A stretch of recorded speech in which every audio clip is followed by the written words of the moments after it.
नमस्कार दर्शकों, आप देख रहे हैं अभी न्यूज। और जैसा कि आप जानते हैं, कल मथुरा में लोकसभा के चुनाव हुए और लोगों ने मात्र 49.49% ही वोट किए। आखिर इस घटे हुए प्रतिशत के लिए कौन जिम्मेदार है, क्या कुछ खास कारण रहे, ये जानने के लिए हमारे साथ मौजूद हैं कांग्रेस के पूर्व के बड़े नेता श्याम सुंदर उपाध्याय, जिनको लोग बिट्टू भैया के नाम से जानते हैं। एक बार फिर से जुड़ चुके हैं और बात करेंगे आखिर क्या कुछ कारण रहे कि इतना कम जो मतदान हुआ है, यानी कि पिछली बार की अपेक्षा मतदान घटकर हुआ है। क्या कारण मानते हैं इसे? देखिए, सबसे पहले तो हमको ये जानना होगा कि पिछली बार मतदान का अधिक होने का कारण क्या था। उसका कारण था, एक लोगों में एक आशा थी कि शायद कांग्रेस के कार्यकाल से बेहतर नरेंद्र मोदी कुछ करेंगे। तो उनके जुमले भाषणों में जनता ने सोचा कि बेहतर कुछ होगा। तो 2009 के इलेक्शन में भी अच्छा मतदान हुआ। फिर लोगों ने सोचा कि एक मौका इनको और देना चाहिए, 5 साल कम है, तो दोबारा में भी लोगों ने अधिक से अधिक मतदान करके उनको ताकत दी। और उसके सफल परिणाम का ये रहा कि एनडीए यानी बीजेपी की सरकार दोबारा बनी। बदले में जनता को सिवाय निराशा, झूठ, जुमले, देश की बर्बादी, बेरोजगारी की वृद्धि, महंगाई, सिलेंडर पेट्रोल की कीमतों में, डीजल की कीमतों में वृद्धि, सीमाओं पर की सुरक्षा नहीं, और आपने देखा कि सेना को भी उन्होंने प्राइवेट करके अग्निवीर तैयार कर दिए। तो लोगों में, चाहे वो ग्रामीण अंचल है, चाहे किसान परिवार थे या नौकरी पेशा परिवार थे या व्यापारी वर्ग था, गृहणियाँ थीं, सब नरेंद्र मोदी की जो सरकार बीजेपी की है उसके से निराश थे। इससे ऊपर जाकर अगर मथुरा की बात करें तो जो फिल्म अभिनेत्री हैं हेमा मालिनी जी, जो मैंने पिछले इंटरव्यू में भी कहा था कि वो अभी तक अपने को सांसद नहीं बना पाई। वो अभिनेत्री के रूप में कायम रही 10 साल में भी। एक तो नरेंद्र मोदी का विरोध, एक भाजपा की नीतियों का विरोध, एक नफरत की राजनीति का विरोध। लोगों में निराशा थी कि नरेंद्र मोदी और बीजेपी से हमें कुछ मिलने वाला नहीं है। फिर आदमी सोचता है कि चलो हमारा सांसद अच्छा हो, तो सांसद से भी लोग निराश थे। ये मैंने पिछली बार आपको बताया था। अभिनेत्री के रूप में सम्मान करना अलग बात है, लेकिन जनता को अभिनेत्री से ज्यादा एक सांसद की जरूरत थी और उन्होंने 10 साल में निराश किया। तो लोगों में जो भाजपा का मतदाता था उसमें उदासीनता थी। और आप ये देखेंगे जहां मतदान बीजेपी के लोगों का अधिक रहता था, उन बूथों पर बहुत निराशा रही, शांति रही, और मतदान का प्रतिशत उन्हीं के कारण वो करीब करीब 11%, 10% गिरा है।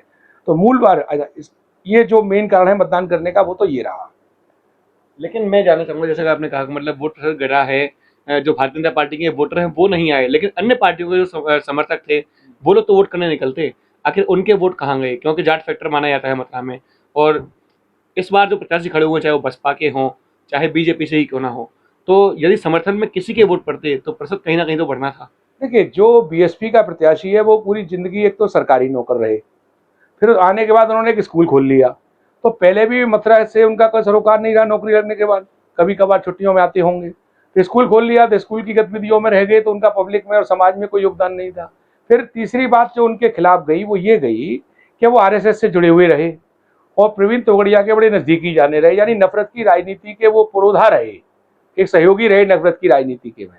चूंकि अपने समाज से भी उनका कोई जुड़ाव नहीं रहा, तो अब ऐसी परिस्थिति में जब उनको प्रत्याशी बीएसपी ने बना दिया, और एक ब्राह्मण, एक बड़ा जुझारू, एक मीडिया का भी पसंदीदा था, ब्राह्मण समाज में भी बड़ा प्रिय था, अपना रहे हैं वो कमलकांत उपमन्यु, सामाजिक कार्यकर्ता है, उनका टिकट काट करके उनको दिया। तो ब्राह्मण समाज में भी नाराजगी हुई। एक दलित समाज में, चूंकि पहले चुनाव भी लड़ चुके थे लोकसभा का, तो उनके साथ भी कुछ समर्थक थे, तो कहीं ना कहीं निराशा आई।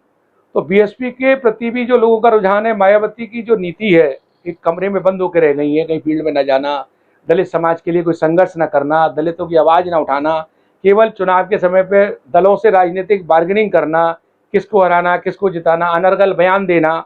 जब पूरा देश राहुल जी को चाह रहा है और नफरत की राजनीति को मिटाकर एक मोहब्बत की राजनीति, देश की तरक्की और संविधान बचाने की राजनीति के लिए काम कर रहे हैं राहुल जी और कांग्रेस, उसमें उनकी भागीदारी न होना से एक तो दलित मतदाता नाराज रहा। तो सुरेश सिंह जी को एक तो न तो अपने समाज, जो जाट समाज का शायद उनको बताते हैं, उसका उनको वोट नहीं मिला, दलित समाज का उनके प्रति कोई उत्साह नहीं रहा, उनकी बैकग्राउंड आरएसएस की होना, एंटी, मतलब समाज से कटे हुए रहना, चाहे स्कूल के रूप में और नौकरी के रूप में। तो दलित समाज का बसपा का मतदाता भी थोड़ा निराश रहा, इसलिए उनका भी वोट थोड़ा, उनकी वजह से भी वोट कम हुआ। तो जाट समाज की अगर हम बात करें तो जयंत चौधरी जी ने जाट समाज को बड़ा निराश किया, बहुत निराश किया। उनको यहाँ के लोगों ने एमपी बनाया, और जनता और अपने समर्थकों की राय के बिना बीजेपी के सामने सरेंडर हो जाना, केवल एक बार संघर्ष हाथरस में दलित को लेकर के हुआ था, जरा सा लाठीचार्ज हुआ, उससे घबरा गए।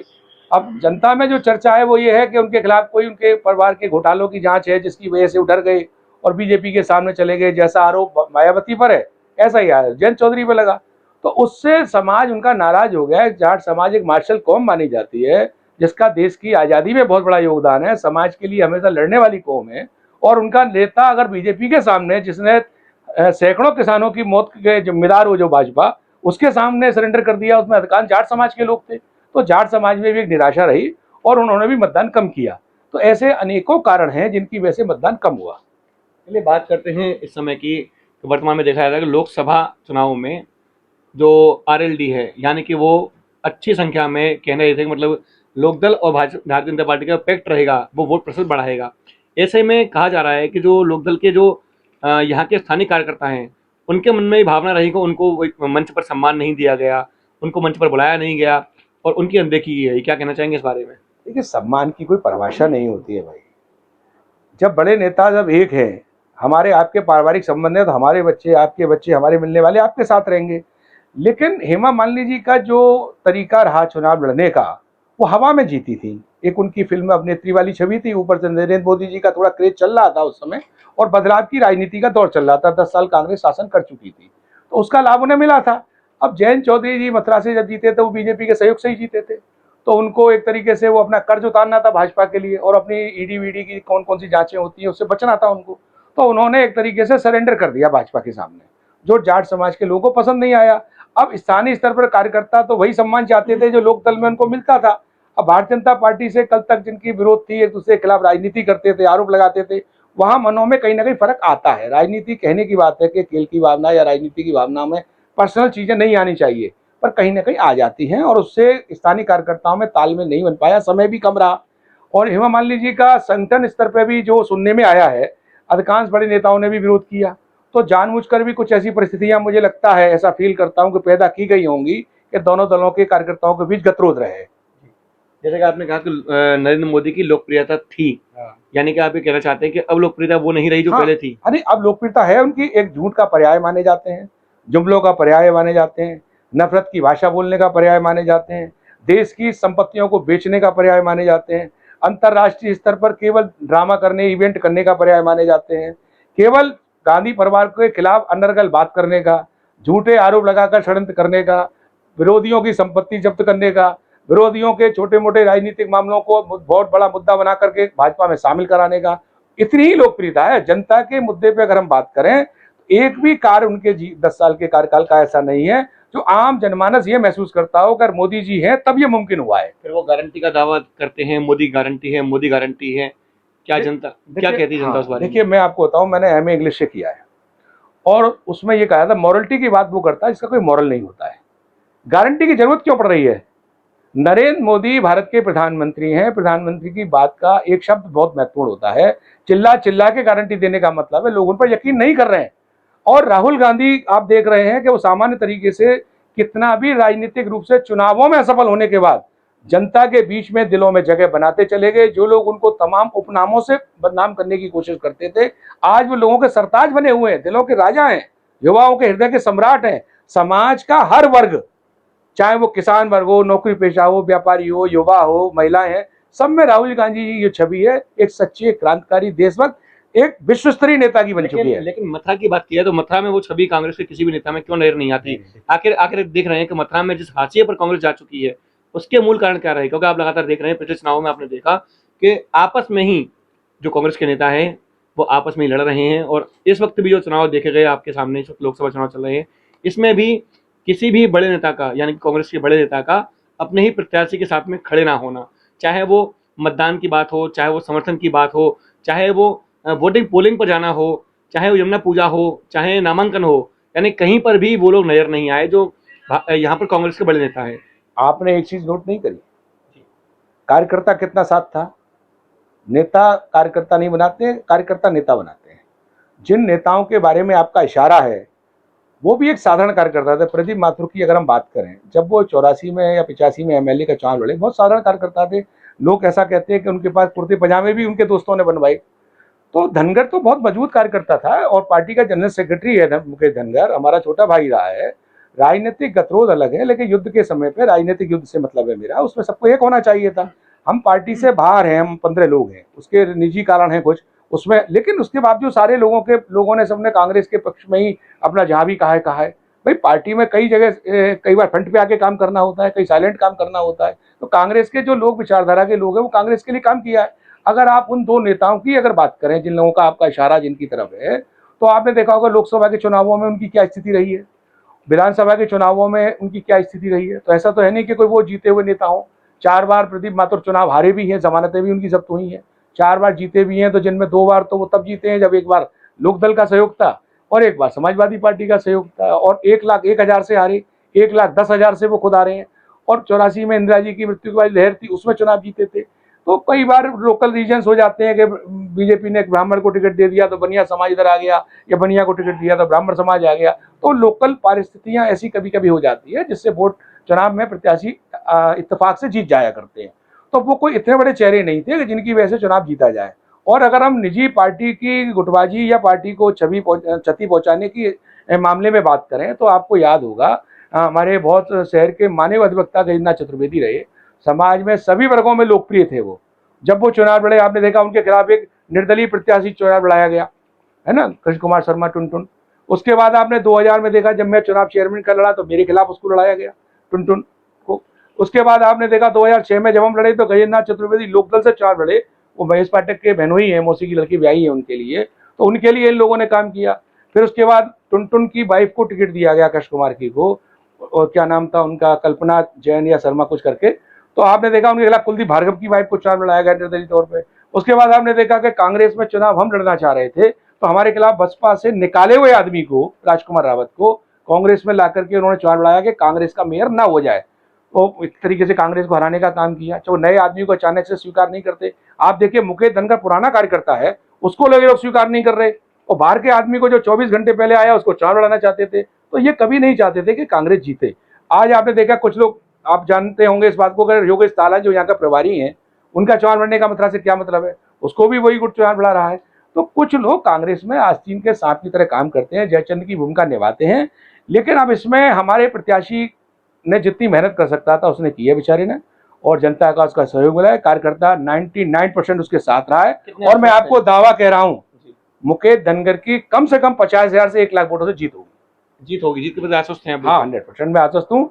और आप दिमाग से निकाल दीजिए कि चूंकि वोट कोई मुकेश धनखड़ को नहीं दिया गया है, ये राहुल गांधी जी की जो मेहनत है और भाजपा की जो असफलता झूठ है, उसके विरोध में ये वोट मिला है। केवल गिना हमारे मुकेश धनखड़ के में जाएगा। और हम तो चाहते हैं अच्छे अच्छे कार्यकर्ता जुझारुओं को टिकट मिले। हमारी मेयर के चुनाव में भी यही लड़ाई थी। मैं कहता हूँ, आपने कहा कि 1,50,000 से जीतेंगे निश्चित है, ऐसे में 7 लाख के दावों में क्या होगा? देखिए दावे तो प्रधानमंत्री बहुत लंबे चौड़े करते हैं, पता नहीं कौन सा उनकी दुनिया। नहीं, ऐसा नहीं होता। जब हमारा नेता ही झूठ बोलता है तो कार्यकर्ता तो अपने आप झूठ बोलेगा। यथा राजा तथा प्रजा वाली पहले होता था, यथा प्रजा तथा राजा। लेकिन लोकतंत्र में उनका लीडर अगर कोई एक झूठ बोल दिया तो सारे लोग उसके समर्थन में खड़े ही हैं। भाई अल्टीमेटली जब बाहर के लोग राजनीति यहाँ आकर के करेंगे तो मथुरा के स्थानीय नेता क्या करेंगे? वो भी झूठ बोल रहे हैं, उनसे पूछा जाता है कि आपने क्या काम किया, बोले वो किताब छपी है मुझे याद नहीं है। जिस सांसद को अपने कार्यकाल की उपलब्धियां याद नहीं है, वो जनता को क्या पहचानेंगे? कोई कार्यकर्ता मिलने जाता है, जो मैंने सुना है, उससे कोई मिलती नहीं है, कोई सम्मान जब बीजेपी के लीडरों का नहीं है, आम जनता उसके पास जाए, आम जनता को ये भी नहीं मालूम वो रहती कहाँ है। भाई एक थोड़ा सा कई चीजें होती हैं। तो लोग सभी पार्टियों में, भाजपा को हराने के लिए भी कुछ लोगों ने भाजपा में काम किया, ऐसा भी कोई कहे न कहे, स्वीकार करे न करे, लोग जानती है जनता इस बात को। तो सभी जगह नुकसान पहुंचाने वाले और फायदा पहुंचाने वाले होते हैं। लेकिन आम जो कार्यकर्ता है, आम जनता है, लोकतंत्र में उसी का निर्णय महत्वपूर्ण होता है। और वो चाहती है कि राहुल जी देश के प्रधानमंत्री बने। और जनता ने उसी क्रम में समाज के सभी वर्गों में, चाहे मुस्लिम समाज हो, गुर्जर समाज हो, जाट हो, बघेल हो, सबने मिलकर के कांग्रेस प्रत्याशी को देखा है, मतलब कांग्रेस पार्टी को, चिन्ह को देखा है, प्रत्याशी को नहीं देखा है। तो देखा आपने, हमने बात की आज एक बार फिर से श्याम सुंदर उपाध्याय से, जिन्होंने बताया कि 49.49 जो वोटिंग प्रतिशत हुआ है मथुरा में, उसके क्या कुछ खास कारण हो सकते हैं। और साथ साथ उन्होंने अपने प्रत्याशी यानी कांग्रेस के प्रत्याशी के लिए 50,000 से 1 लाख वोटों से जीत की बात तक कह दी। ये देखना होगा कि आगामी 4 जून को जब फैसला होना है तो मथुरा का सांसद का जो ताज है वो किसके सर पर सजेगा। लेकिन फिलहाल रितेश लाइव को यहीं पर विराम। फिलहाल के लिए इतना ही। मैं अपने सहयोगी गोपाल जग्गा के साथ गोपाल चतुर्वेदी, अभी news. GL Bajaj Institute of Technology and Management, Greater Noida, where academic excellence meets innovation. GL Bajaj has become the first private engineering college in Uttar Pradesh to get NAC A+ in first cycle. Our campus is equipped with state-of-the-art infrastructure, top-notch facilities, modern classrooms, cutting-edge labs, and comfortable living spaces, ensuring a facilitative environment. From timeless classics to the latest research journals, engross yourself in the treasure of knowledge in the world-class library. We bring the world to our students by frequently visiting personalities and celebrities. For aspiring entrepreneurs, our incubation center is the hub of innovation. We have successfully incubated around 50 startups. Dip into the world of app development in our exclusive iOS Apple lab for the ever-evolving tech landscape. Sports facilities are designed to encourage physical well-being, teamwork, and a healthy competitive spirit. GL Bajaj opens doors to global opportunities with international collaborations. Students express their talents and passions at cultural and technical fests. Undertake your educational journey at GL Bajaj, where every day is an opportunity to learn and grow.